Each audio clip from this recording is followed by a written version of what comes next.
analysis of beam using limit state method பார்க்க போறோம். So இது வந்து ஒரு beam cross section. இந்த சென்டரில் இருக்கிறது வந்து நியூட்ரல் ஆக்சிஸ். இந்த நியூட்ரல் ஆக்சிஸ் மேலே இருக்கிறது கம்ப்ரஷன் zone. ஸோ இந்த பீமோட டோட்டல் எஃபெக்டிவ் டெப்த் வந்து d, ஸ்மால் d. அதே மாதிரி பிரெட்த் வந்து b. ஸோ xuன்றது depth of actual neutral axis, டாப்ல இருந்து இந்த நியூட்ரல் ஆக்சிஸ் வரைக்கும். நெக்ஸ்ட் வந்து இது வந்து ஸ்ட்ரெயின் டயக்ராம். ஸ்ட்ரெயின் டயக்ராம் வந்து லீனியராக இருக்கும், நம்ம அசம்ஷனில் பார்த்தோம்ல. ஸோ அதே தான் மேக்ஸிமம் ஸ்ட்ரெஸ் இன் கம்ப்ரஷன் பெண்டிங் வந்து 0.0035. அதே மாதிரி பெண்டிங் இன் டைரக்ட் கம்ப்ரஷன் 0.002. ஸ்ட்ரெயின் இன் ஸ்டீல் வந்து greater than or equal to 0.002 plus 0.87 FYES. Next stress diagram. Stress diagram பார்த்தீங்கன்னா இந்த டயக்ராம் இந்த மாதிரி ஆரம்பிச்சு ஸ்ட்ரைட் லைனாக இது வரைக்கும் ஸ்ட்ரைட் லைனாக இருக்கும். இது வரைக்கும்னா அந்த 0.002 வரைக்கும் ஸ்ட்ரைட் லைனாக இருக்கும். அதுக்கப்புறம் பேரபோலிக்காக மாறிடும். ஓகேவா? ஸோ ஸ்ட்ரெஸ் டயக்ராம் இப்படி இருக்கும். இது வந்து கம்ப்ரஷன் ஜோனில் ஸ்ட்ரெஸ் டயக்ராம் இப்படி இருக்கும். டென்சைல் ஸ்ட்ரெஸ் பார்த்தீங்கன்னா 0.87 FY ஸ்டீலுக்கு. நெக்ஸ்ட்டு நம்ம என்ன கண்டுபிடிக்கணும்னா இந்த ஸ்ட்ரெஸ் டயக்ராம்லேருந்து compressive force, total compressive force எவ்வளோ ஆக்ட் ஆகுது அதை கண்டுபிடிக்கணும். அது எந்த பிளேஸில் ஆக்ட் ஆகுது அதை எக்ஸ் பார்னு கன்சிடர் பண்ணிப்போம். அது எந்த பிளேஸில் ஆக்ட் ஆகுது அதையும் கண்டுபிடிக்கணும். ஃபஸ்ட்டு நம்ம என்ன கண்டுபிடிக்கணும்னா கம்ப்ரசிவ் ஃபோர்ஸ்.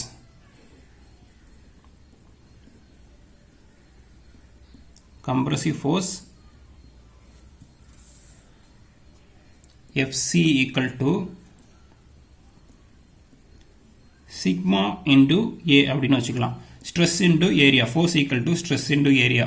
இப்போ இந்த ஸ்ட்ரெஸ்ஸை வந்து நம்ம ரெண்டாக பிரிச்சுக்கலாம். இந்த ஸ்ட்ரைட் லைன் வருது இல்லை, அது வரைக்கும் இருக்கிற போர்ஷனை வந்து ஒரு தனி போர்ஷனை எடுத்துக்கலாம். அதுக்கப்புறம் அது கீழே இருக்க பேரபோலிக் போர்ஷனை தனியாக எடுத்துக்கலாம். அப்போது இந்த ஸ்ட்ரைட் லைன் போர்ஷனில் இருக்கக்கூடிய ஸ்ட்ரெஸ் வந்து sigma 1 into A1 plus sigma 2 into A2. இது வந்து பேரபோலிக் போர்ஷனுக்கு அதோட ஏரியா, பேரபோலாவோட ஏரியா. இது வந்து இந்த ரெக்டாங்கிளோட ஏரியா. ஸோ இப்போ நம்ம கண்டுபிடிச்சோம்னா இதோட வேல்யூ வந்து 0.36 FCK BXU அப்படின்னு கிடைக்கும். FCKன்றது கேரக்டரிஸ்டிக் கம்ப்ரசிவ் ஸ்ட்ரென்த், B வந்து விட்த் ஆஃப் த பீம், XUன்றது depth of actual neutral axis. So இதுதான் compressive force of the beam. Tensile force FT equal to அதே மாதிரி stress in steel into area.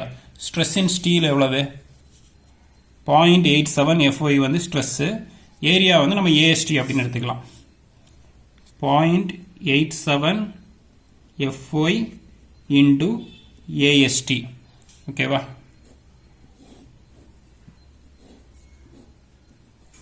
So இப்போ நம்ம வந்து ரெண்டு ஃபோர்ஸ் கண்டுபிடிச்சிட்டோம். நெக்ஸ்ட்டு இந்த பொசிஷன் கண்டுபிடிக்கணும். Position of compressive force from the top. Position of compressive force பார்த்தீங்கன்னா x bar equal to 0.42 into XU depth of actual neutral axis. So இது derive பண்ணி கண்டுபிடிப்போம். நம்ம டிரைவ் பண்ணல, டைரெக்டாகவே ஆன்சர் போட்டுடுறோம். Next depth of actual neutral axis. So இப்போ என்ன பண்ணுவோம்னா FC equal to FT, compressive force equal to tensile force. Compressive force அப்படி எழுதும் 0.36 FCK BXU equal to 0.87 FY AST. இப்போ XU equal to 0.87 FY AST divided by 0.36 FCK B. So இதுதான் actual depth of neutral axis. Limiting depth of neutral axis இல்லைனா balancing depth of neutral axis. அப்படின்னா என்னன்னா ஸ்டீலும் கான்கிரீட்டும் same டைமில் failure ஆச்சுன்னா create ஆகிற நியூட்ரல் ஆக்சிஸ் பேர் வந்து balancing depth of neutral axis. So அதுதான் இப்போ கண்டுபிடிக்கணும். Balancing depth of XU lim அதோட வேல்யூ கண்டுபிடிக்கணும் யூஸிங் சிமிலர் ட்ரையாங்கிள் மெத்தட். இப்போ ஸ்ட்ரெயின் வந்து லீனியராக வேரி ஆகிறதுனால ரெண்டு ட்ரையாங்கிள் மாதிரி கிரியேட் ஆகுது. ஸோ அந்த சிமிலர் ட்ரையாங்கிள் மெத்தட் யூஸ் பண்ணி கண்டுபிடிக்கிறோம். XU lim, ஸோ இதோட length XU lim divided by கீழே D minus XU lim equal to இதோட இந்த சைடு சிக்மா CB கீழே சிக்மா ST. ஸோ இதை வச்சு நம்ம வந்து XU lim கண்டுபிடிப்போம். Into sigma ST sigma CB into D minus XU lim.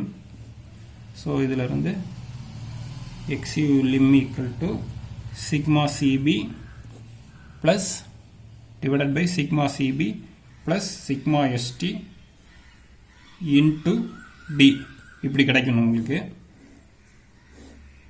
So இதுதான் வந்து limiting depth of neutral axis.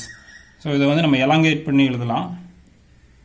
Sigma சிபியோட value வந்து 0.0035 டிவைடட் பை 0035 ப்ளஸ் சிக்மா எஸ்டியோட வேல்யூ வந்து 0.002 plus 0.87 FY divided by ES into D. Okay, இப்போ என்ன பண்ணுறோன்னா இந்த total டேர்மை வந்து ஈக்குவல் டு K அப்படின்னு அசியூம் பண்ணுறோம். So XU lim equal to K into D. இப்போது இதில் பார்த்தீங்கன்னா modulus of elasticity of steel ES ஓட வேல்யூ வந்து 2 into 10 power 5. ஸோ FY மட்டும்தான் நம்மளுக்கு வந்து சேஞ்ச் ஆகும். FY வந்து கிரேட் ஆஃப் ஸ்டீல். இப்போது ஃபார் FE 250 ஸோ என்ன பண்ணுவோம், XU lim equal to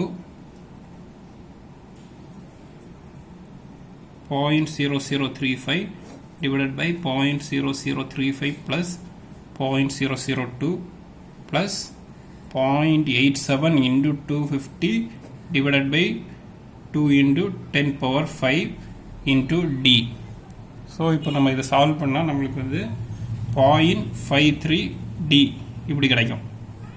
XU limiting depth of neutral axis equal to 0.53 D for FE 250. Next for FE 415 அதே மாதிரி இந்த இடத்துல 415 அப்ளை பண்ணுறோம். இது மட்டும்தான் சேஞ்ச் ஆகும். இப்போ XU limiting depth of neutral axis equal to 0.48 D. Next for FE 500 XU lim equal to 0.46 D. Tension steel எவ்வளோ பர்சன்டேஜ் இருக்குது அப்படின்னு கண்டுபிடிக்கணும். அதுக்கு first FC equal to FST compressive force equal to tensile force. அதை அப்படியே திரும்ப எழுதுகிறோம். 0.36 FCK BXU into equal to 0.87 FY AST. இப்போ என்ன பண்ணுறோம், இதில் வந்து 0.36 FCK இப்போ நம்ம XU லிமிட்டிங் கண்டுபிடிச்சோம்ல அதை வந்து சப்ஸ்டியூட் பண்ணுறோம். K into D equal to 0.87 FY AST.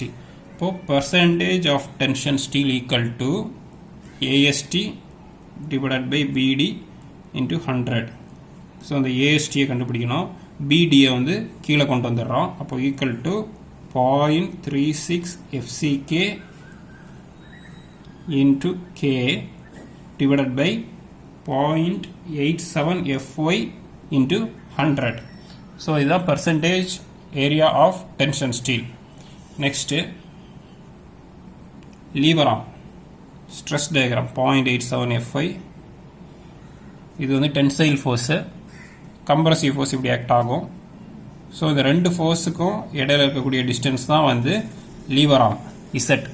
So total depth பார்த்தீங்கன்னா இந்த எஃபெக்டிவ் டெப்த்து D, இந்த கம்ப்ரசிவ் ஃபோர்ஸ் மேலேருந்து இங்கே வந்து 0.42 XU.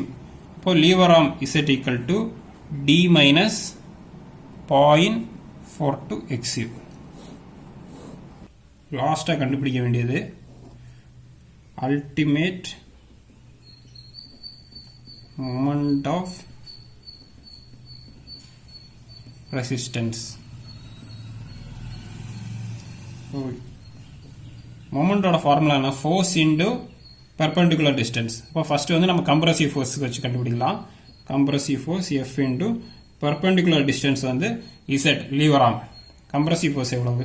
0.36 FCK BXU into D minus 0.42 XU. அதே மாதிரி using tensile steel MR equal to tensile force into lever arm. Tensile force 0.87 FY AST into D minus 0.42 XU. இப்போ என்ன பண்ணலாம்? இந்த XU ஓட வேல்யூ வந்து இங்கே சப்ஸ்டியூட் பண்ணலாம்.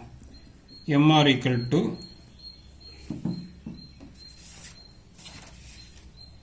XU ஓட வேல்யூ வந்து நம்ம முன்னாடியே கண்டுபிடிச்சிருப்போம்ல, அந்த வேல்யூ வந்து இதில் சப்ஸ்டியூட் பண்ணலாம்.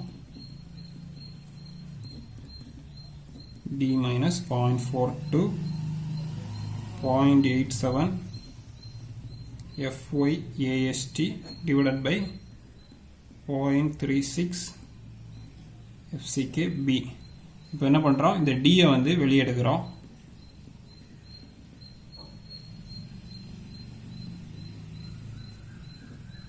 D வெளியே எடுத்துடுறோம்.